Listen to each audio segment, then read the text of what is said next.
Hello friends, from the last video we have been learning the lesson 1.2, an encounter of a special kind, which is written by Tapan Mukherjee. So let's see, dear students, on page number 10, from my attention. My attention was fixed on the revival of the baby langur. Suddenly, I had an uncanny feeling of being watched. I turned away from the cook and looked up. There sat the mother langur on our kitchen roof, watching every move I made. She simply sat there quietly, as if convinced that no harm was being done to her child. Dear students, in the last lecture we studied the writer who threw the stones towards that dominant male langur, because the writer want to escape the life or the that baby langur from the hands of male langur. Finally, the writer got the success. मित्रांनो, अशा पद्धतीने आपण पाहिलं होतं की रायटरच्या त्या अटॅकमुळे mail लंगूरनी baby लंगूरला सोडलं and that baby langur was slide down from the roof on the veranda. आणि वरंड्यावर तो पडल्यानंतर मग रायटरनी पुढे काय केलं ते आपण पाहत आहोत. My attention was fixed on the revival of the baby langur. माझं लक्ष त्या बेबी लंगूरसाठी, revival of the baby langur, की त्याला पुनरुज्जीवन कसं तयार करायचं, त्यामध्ये शक्ती कशी आणायची. कारण आपण पाहिलं की तो बेबी लंगूर मोशनलेस झालेला होता. अतिशय त्या ठिकाणी तो जखमी अवस्थेमध्ये होता. ब्लड ओझिंग होत होतं. प्रचंड घाबरलेला होता किंवा एकंदरीत तो डेड सिच्युएशनमध्ये दिसून येत होता. मग अशा बेबी लंगूरमध्ये पुन्हा एक नवनिर्मिती कशी आणायची, त्यासाठी माझं लक्ष होतं असं रायटर बोलतोय. Suddenly I had an uncanny feeling of being watched.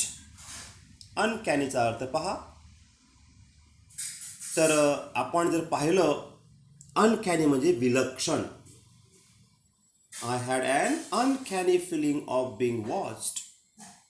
माझं त्या ठिकाणी अतिशय विलक्षण अशा प्रकारच्या फिलिंग्स त्यामध्ये होत्या. I turned away from the coop and looked up. थोडंसं त्या कूपपासून, त्या पिंजऱ्यापासून मी बाजूला झालो आणि पाहिलं वरती. तर कोण दिसलं पहा. There sat the mother langur on our kitchen roof. आमच्या किचनच्या रूफवर बेबी लंगूरची आई बसली होती. Watching every move.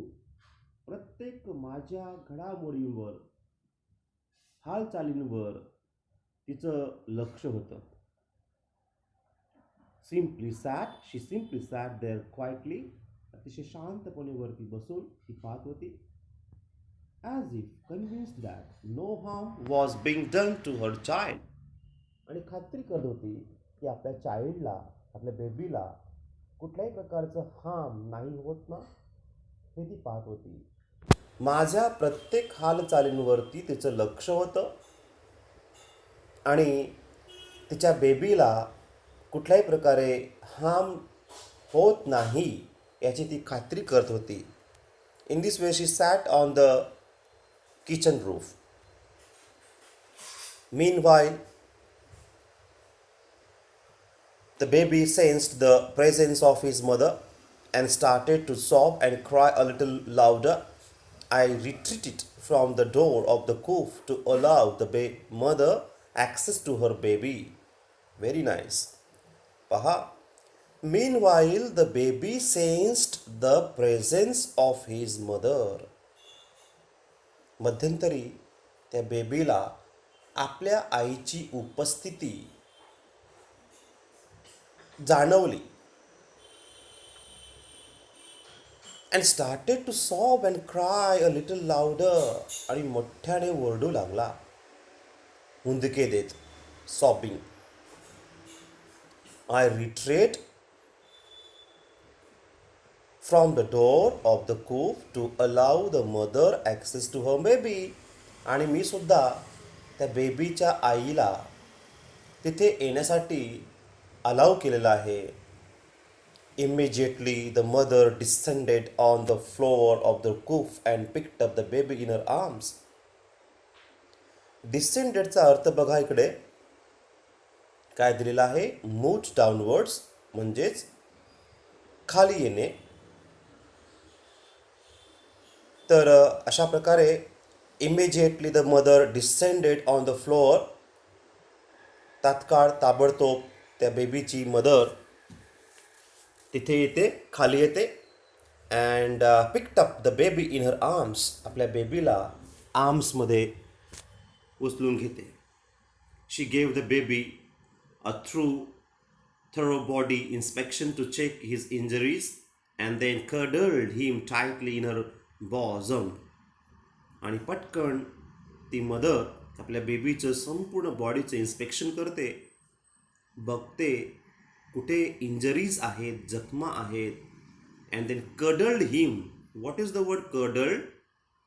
Held closely, घट्ट पकडणे. तर अशा पद्धतीने त्या मदरने आपल्या बेबीला घट्ट पकडलं. आणि पहा पुढे, inspection to check his injuries and then cuddled him tightly in her bosom. The baby found great solace in her. आणि अशा प्रकारे सोलेसचा जर अर्थ पाहिला, कम्फर्ट अँड पीस, खूप शांतता वाटणे, कम्फर्टेबल जाणवणं. जेव्हा आईने त्याला घट्ट पकडलेलं आहे आपल्या बॉझममध्ये, तेव्हा तो बेबीला खूप कम्फर्टेबल फील झालं.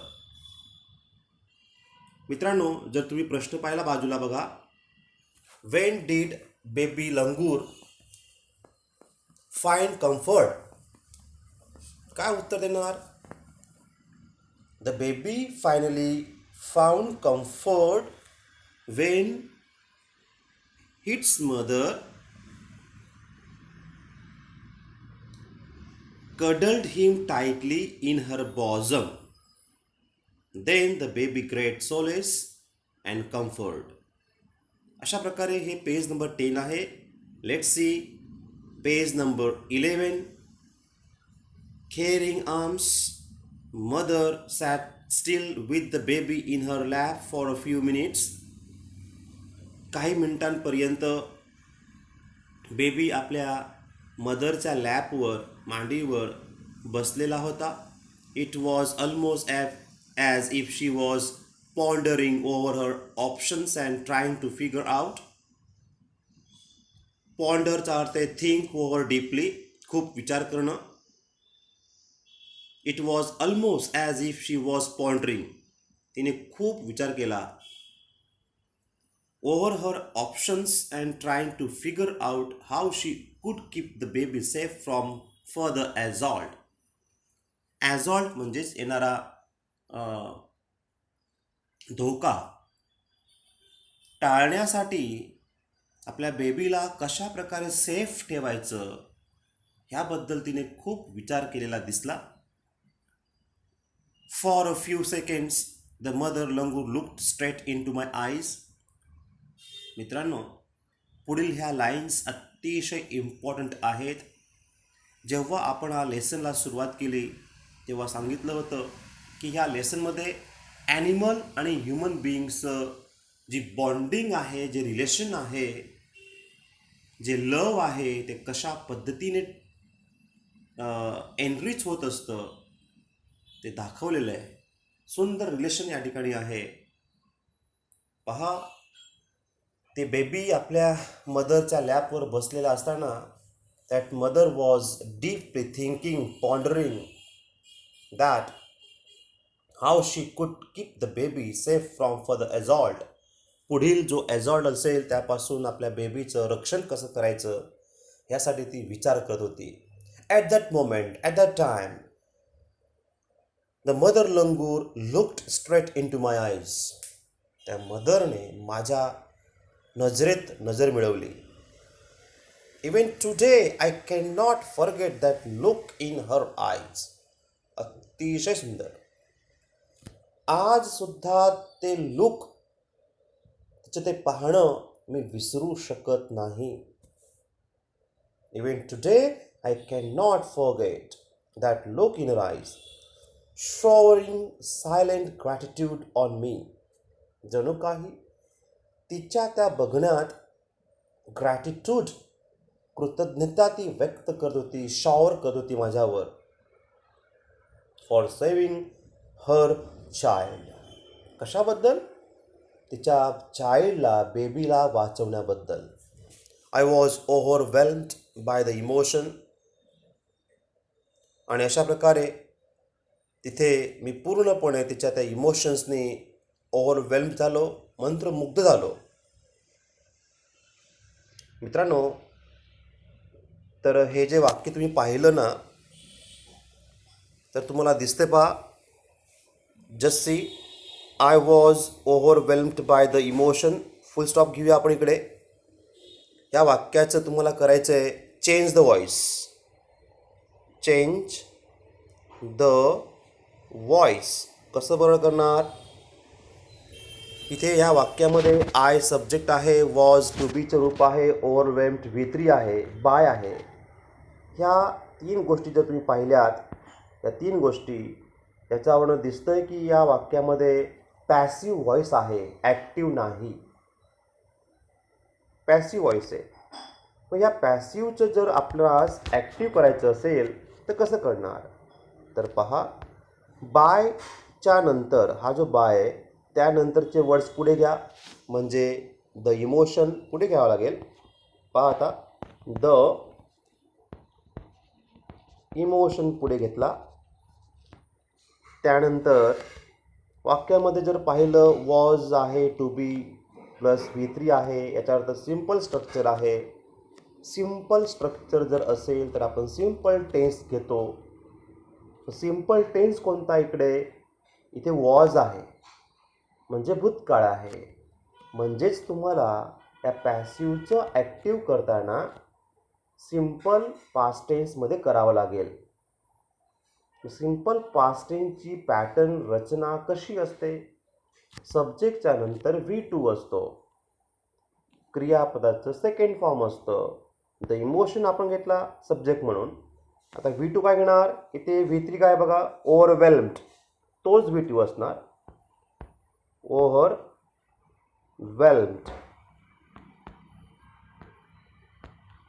ओव्हरवेल्म्ड घेतला.